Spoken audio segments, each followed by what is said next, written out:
Dalam pandangan Islam, sejarah kerajaan Yudea atau Yehuda memiliki keterkaitan erat dengan kisah para nabi yang disebutkan dalam Al-Quran dan tradisi Islam.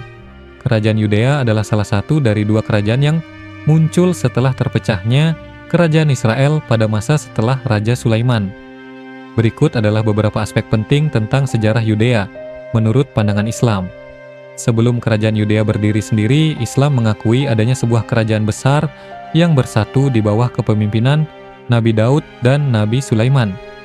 Dalam Al-Quran, Nabi Daud dan Sulaiman dikenal sebagai nabi, sekaligus raja yang diberi kekuasaan atas Bani Israel dan dikenal karena keadilan dan kebijaksanaan mereka.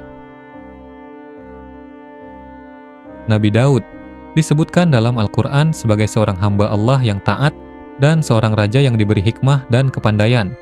Daud juga diakui sebagai orang yang mampu menyatukan Israel dan mendirikan kerajaannya. Nabi Sulaiman dikenal sebagai raja yang lebih besar daripada ayahnya, Daud. Ia tidak hanya memiliki kekuasaan atas manusia, tetapi juga atas jin dan hewan. Kepemimpinannya membawa kejayaan bagi Bani Israel. Setelah wafatnya Nabi Sulaiman, kerajaan Israel yang pernah bersatu di bawah Daud dan Sulaiman terpecah menjadi dua. Kerajaan Israel di utara, kerajaan Yudea, Yehuda, di selatan yang berpusat di Yerusalem. Dalam pandangan Islam, perpecahan ini tidak dibahas secara eksplisit dalam Al-Quran, tetapi tradisi dan sejarah Yahudi yang dikonfirmasi oleh sejarah umum diakui dalam kajian Islam. Al-Quran merujuk pada penghancuran dua kali Bani Israel, yang oleh banyak ulama dianggap termasuk kehancuran kerajaan Yudea. Allah menyebutkan dalam surah Al-Isra ayat 4-7 bahwa Bani Israel akan melakukan kerusakan di muka bumi dua kali dan Allah akan mengirim musuh untuk menghancurkan mereka. Salah satu peristiwa yang dianggap sesuai dengan peringatan ini adalah ketika Babilonia menyerang Yudea dan menghancurkan Yerusalem pada tahun 586 sebelum Masehi. Dalam serangan ini, kuil Sulaiman dihancurkan dan banyak penduduk Yudea diasingkan ke Babilonia.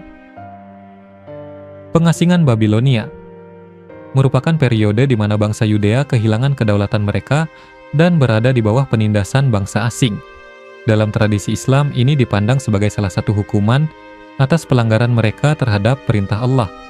Meskipun Al-Quran tidak secara langsung membahas pembangunan kuil kedua, sejarah Islam umumnya mengakui peristiwa-peristiwa penting dalam sejarah Yudea, termasuk kembalinya bangsa Yudea dari pengasingan Babilonia setelah kemenangan Persia di bawah Raja Quraisy, Cyrus, serta pembangunan kembali kuil di Yerusalem.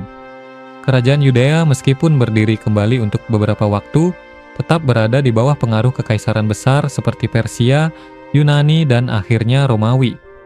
Pada abad pertama Masehi terjadi pemberontakan besar Yahudi melawan kekuasaan Romawi yang berujung pada penghancuran Yerusalem dan kuil kedua pada tahun 70 Masehi. Dalam tradisi Islam, peristiwa-peristiwa ini dianggap sebagai bagian dari siklus ketaatan dan pelanggaran yang dialami oleh Bani Israel, yang mana Allah memberikan hukuman dan pengampunan sesuai dengan perbuatan mereka. Beberapa hadis dan interpretasi ulama Islam merujuk pada peran penting Bani Israel dan Yerusalem dalam kejadian-kejadian akhir zaman. Yerusalem, Al-Quds adalah tempat suci bagi umat Islam, dan beberapa tradisi menyebutkan bahwa kota ini akan menjadi pusat konflik besar menjelang hari kiamat, di mana Al-Mahdi dan Isa akan terlibat dalam melawan Dajjal. Dalam pandangan Islam, sejarah Yudea diakui sebagai bagian dari perjalanan panjang Bani Israel, dari zaman kejayaan di bawah Nabi Daud dan Sulaiman, hingga kemunduran mereka akibat ketidaktaatan pada perintah Allah. Islam menekankan bahwa bangsa Yudea, seperti umat lainnya, diberi berbagai ujian dan peringatan, dan sejarah mereka mengandung banyak pelajaran bagi umat Islam tentang pentingnya ketaatan dan keadilan dalam kehidupan.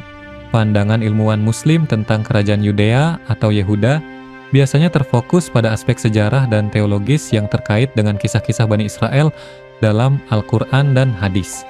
Para ilmuwan Muslim cenderung memandang sejarah kerajaan Yudea sebagai bagian dari sejarah umat Nabi Ibrahim yang dilanjutkan oleh keturunannya, terutama melalui Nabi Daud dan Nabi Sulaiman. Namun, ilmuwan Muslim juga mengakui peran sejarah, arkeologi, dan sumber-sumber Yahudi dan Kristen dalam merekonstruksi sejarah kerajaan tersebut. Berikut adalah beberapa pandangan dari para ilmuwan Muslim mengenai kerajaan Yudea. Banyak ilmuwan Muslim melihat sejarah kerajaan Yudea dalam konteks yang lebih besar sebagai bagian dari kisah Bani Israel yang terus-menerus diberi ujian oleh Allah. Kerajaan Yudea adalah salah satu bagian dari kisah ini. Menurut para ulama seperti Ibn Katsir, Al-Mawardi, dan Al-Qurtubi, Bani Israel seringkali mengalami siklus ketaatan dan ketidaktaatan terhadap Allah. Kerajaan Yudea sering dikaitkan dengan periode-periode ketidaktaatan ini, terutama setelah perpecahan kerajaan yang terjadi setelah wafatnya Nabi Sulaiman. Dalam tafsir Ibn Katsir misalnya, disebutkan bahwa Allah mengutus para nabi kepada Bani Israel untuk mengingatkan mereka akan perintahnya, tetapi mereka seringkali mengabaikan peringatan ini, yang akhirnya mengakibatkan kehancuran kerajaan dan pengasingan. Para ilmuwan Muslim juga mengakui pentingnya kerajaan Yudea dalam sejarah politik dan spiritual Bani Israel. Mereka mengidentifikasi kerajaan ini sebagai salah satu pusat peradaban Yahudi kuno yang berperan penting dalam pengembangan agama, politik, dan budaya Israel kuno. Nama-nama seperti Nabi Daud dan Sulaiman yang berperan penting dalam sejarah Yudea juga sangat dihormati dalam tradisi Islam. Nabi Daud yang merupakan pendiri dinasti Yudea dipandang sebagai raja yang adil dan nabi yang setia kepada Allah. Daud juga dianggap sebagai pemimpin yang mengembalikan kejayaan Bani Israel setelah masa-masa sulit. Nabi Sulaiman dikenal karena kekuasaannya yang luar biasa dan peradaban maju yang dibangunnya, termasuk kuil pertama Baitul Maqdis di Yerusalem. Bagi banyak ilmuwan Muslim, masa pemerintahan Sulaiman adalah puncak dari kejayaan Bani Israel. Setelah wafatnya Nabi Sulaiman, para ilmuwan Muslim menjelaskan bahwa perpecahan kerajaan menjadi kerajaan Israel di utara dan kerajaan Yudea di selatan merupakan hasil dari ketidaktaatan Bani Israel terhadap perintah Allah. Ilmuwan seperti Al-Tabari dalam karya sejarahnya, Tarikh Al-Rusul wal Muluk, Sejarah Para Nabi dan Raja, melihat perpecahan ini sebagai bentuk peringatan dari Allah terhadap perilaku mereka yang tidak taat. Al-Tabari menjelaskan bahwa hal ini adalah hukuman atas ketidakmampuan mereka untuk mempertahankan ketaatan dan persatuan setelah masa pemerintahan Sulaiman yang kuat. Ilmuwan Muslim juga seringkali mengaitkan kehancuran kerajaan Yudea oleh Babilonia pada tahun 586 sebelum Masehi dengan peringatan yang tercantum dalam Al-Quran, Surah Al-Isra ayat 4-7, di mana Allah menyebutkan bahwa Bani Israel akan mengalami kehancuran sebagai hukuman atas perbuatan mereka.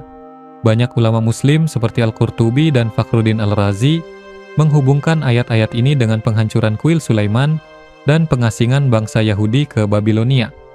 Dalam tafsir Al-Qurtubi disebutkan bahwa kehancuran ini merupakan akibat dari ketidakpatuhan Bani Israel terhadap perjanjian mereka dengan Allah. Penghancuran kuil pertama dan pengasingan Babilonia dipandang sebagai salah satu hukuman Allah atas ketidaktaatan mereka. Setelah bangsa Yudea kembali dari pengasingan Babilonia, mereka membangun kembali kuil kedua di Yerusalem. Ilmuwan Muslim mengakui peristiwa ini dalam konteks sejarah, tetapi mereka menekankan bahwa meskipun Bani Israel kembali mendirikan rumah ibadah, ketaatan mereka kepada Allah tidak sepenuhnya pulih, yang akhirnya mengarah pada kehancuran kuil kedua oleh Romawi pada tahun 70 Masehi. Beberapa ulama melihat kejadian ini sebagai tanda bahwa Allah mengingatkan umat manusia tentang pentingnya ketaatan kepada perintahnya. Beberapa ilmuwan Muslim juga mengaitkan sejarah Yudea dengan eskatologi Islam atau kejadian akhir zaman. Misalnya, Yerusalem dan tanah Yudea sering disebut dalam hadis sebagai tempat penting dalam peristiwa menjelang hari kiamat. Beberapa hadis menyebutkan bahwa Nabi Isa akan kembali ke bumi dan terlibat dalam peperangan melawan Dajjal di dekat Yerusalem. Ini menunjukkan bahwa dalam tradisi Islam, tanah Yudea tidak hanya penting dalam sejarah masa lalu, tetapi juga akan memainkan peran penting dalam masa depan eskatologis. Pandangan ilmuwan Muslim tentang kerajaan Yudea didasarkan pada perspektif teologis yang menekankan siklus ketaatan dan ketidaktaatan Bani Israel terhadap Allah. Sejarah kerajaan ini dipandang sebagai bagian dari ujian yang Allah berikan kepada Bani Israel dan sebagai pelajaran moral bagi umat manusia. Para ilmuwan Muslim juga mengakui pandangan ulama Muslim terkait klaim atas kerajaan Yudea saat ini umumnya terkait dengan konflik modern mengenai tanah Palestina dan wilayah Yerusalem. Klaim atas wilayah yang dahulu merupakan bagian dari kerajaan Yudea terutama oleh gerakan Zionis dan negara Israel, menimbulkan berbagai reaksi dari ulama dan cendekiawan Muslim. Berikut adalah beberapa poin penting terkait pandangan mereka. Banyak ulama Muslim memandang klaim Israel atas tanah yang dahulu merupakan bagian dari kerajaan Yudea sebagai tidak sah dalam konteks modern. Meskipun kerajaan Yudea memiliki sejarah panjang yang terkait dengan Bani Israel, ulama Muslim umumnya berpendapat bahwa hak-hak tanah berdasarkan klaim sejarah kuno tidak bisa menjadi dasar yang adil untuk merebut kembali wilayah, terutama setelah berabad-abad perkembangan politik, demografi, dan perubahan kekuasaan. Al-Quds, Yerusalem, Samaut, yang juga merupakan pusat kerajaan Yudea, adalah kota suci bagi tiga agama, Islam, Kristen, dan Yahudi. Dalam Islam, Yerusalem adalah tempat suci ketiga setelah Mekah dan Madinah, karena peristiwa Isra Mi'raj Nabi Muhammad. Oleh karena itu, klaim eksklusif atas Yerusalem oleh pihak manapun sering dianggap tidak dapat diterima oleh ulama Muslim. Islam mengajarkan bahwa kota ini adalah milik umat manusia dan tempat ibadah bagi semua agama Ibrahim. Kebanyakan ulama Muslim menolak klaim Zionis yang mendasarkan hak atas tanah Palestina pada sejarah kerajaan kuno seperti Yudea. Gerakan Zionisme yang lahir pada akhir abad ke-19 bertujuan mendirikan negara Yahudi di Palestina berdasarkan klaim historis atas tanah yang pernah dihuni oleh Bani Israel. Ulama Muslim menilai bahwa klaim ini tidak adil karena mengabaikan hak-hak rakyat Palestina yang telah tinggal di wilayah tersebut selama berabad-abad, baik Muslim, Kristen, maupun Yahudi. Beberapa ulama juga melihat Zionisme sebagai gerakan politik, bukan gerakan keagamaan, dan karenanya menolak argumentasi bahwa pendirian Israel adalah perintah atau hak agama. Mereka berpendapat bahwa pendirian negara Israel pada tahun 1948 dan pendudukan wilayah Palestina setelahnya adalah hasil dari kolonialisme dan imperialisme, bukan penggenapan nubuat atau hak agama. Pandangan umum ulama Muslim adalah bahwa rakyat Palestina, baik Muslim maupun Kristen, memiliki hak historis dan sah atas tanah mereka, dan hak-hak ini harus dihormati. Banyak ulama Muslim mendukung perjuangan rakyat Palestina untuk mendapatkan kembali tanah mereka yang diambil melalui pendudukan dan aneksasi. Mereka melihat ini sebagai perjuangan untuk keadilan, bukan sekadar masalah politik atau teritorial, tetapi juga terkait dengan hak asasi manusia. Dalam konteks konflik Palestina-Israel, ulama sering mengutip konsep keadilan al-adl dalam Islam. Mereka berpendapat bahwa tidak ada kelompok yang berhak mengusir penduduk asli atau menyingkirkan orang-orang yang telah tinggal di tanah tersebut selama ratusan tahun. Al-Quran dan tradisi Islam mengajarkan bahwa keadilan adalah prinsip utama dalam pemerintahan dan kehidupan sosial, dan ini mencakup perlindungan hak-hak semua manusia, termasuk hak-hak rakyat Palestina.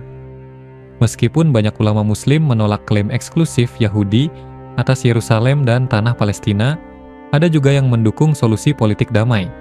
Beberapa ulama mendukung solusi dua negara pun yang mencakup negara Israel dan negara Palestina yang hidup berdampingan secara damai, dengan Yerusalem sebagai kota terbuka untuk semua agama. Solusi ini diakui oleh sebagian ulama sebagai jalan terbaik menuju perdamaian di kawasan tersebut selama hak-hak rakyat Palestina dilindungi. Ulama juga sering menekankan pentingnya diplomasi, dialog antaragama, dan bisdo perdamaian dalam menyelesaikan konflik. Beberapa mendukung jihad, tetapi lebih dalam konteks jihad defensif, yaitu mempertahankan diri terhadap pendudukan atau ketidakadilan, bukan seruan untuk perang agresif. Sebagian ulama Muslim juga menghubungkan klaim atas tanah Yudea, Yerusalem, dan konflik yang sedang berlangsung dengan nubuat akhir zaman. Dalam beberapa tafsir ada prediksi bahwa Yerusalem akan menjadi pusat dari konflik besar sebelum datangnya Imam Mahdi dan turunnya Nabi Isa. Konflik ini sering dikaitkan dengan kedatangan Bas Dajjal yang diyakini akan muncul menjelang hari kiamat dan berupaya menyesatkan umat manusia. Dalam pandangan ini, konflik di Yerusalem dilihat sebagai bagian dari skenario eskatologis yang lebih luas. Salah satu poin penting dalam pandangan ulama Muslim terkait klaim atas wilayah Yudea adalah Masjid Al-Aqsa yang terletak di Yerusalem. Masjid ini adalah tempat penting dalam Islam karena menjadi tempat peristiwa Isra Mi'raj Nabi Muhammad. Oleh karena itu, banyak ulama menolak setiap upaya untuk mengubah status quo di wilayah tersebut dan memperingatkan terhadap upaya aneksasi atau pendudukan Masjid Al-Aqsa oleh pihak Yahudi atau Israel. Masjid Al-Aqsa dilihat sebagai mentanggung jawab umat Islam secara global, dan upaya untuk mengubah atau membangun kembali kuil Yahudi di tempat tersebut sering dianggap sebagai provokasi besar. Sebagian besar ulama Muslim menolak klaim modern atas kerajaan Yudea yang digunakan sebagai dasar untuk pendudukan Israel di Palestina. Mereka menekankan pentingnya keadilan, penghormatan terhadap hak-hak rakyat Palestina, dan solusi damai untuk konflik tersebut. Dalam pandangan Islam, Yerusalem adalah kota suci untuk semua agama Ibrahim, dan klaim eksklusif atas wilayah tersebut dianggap tidak dapat diterima.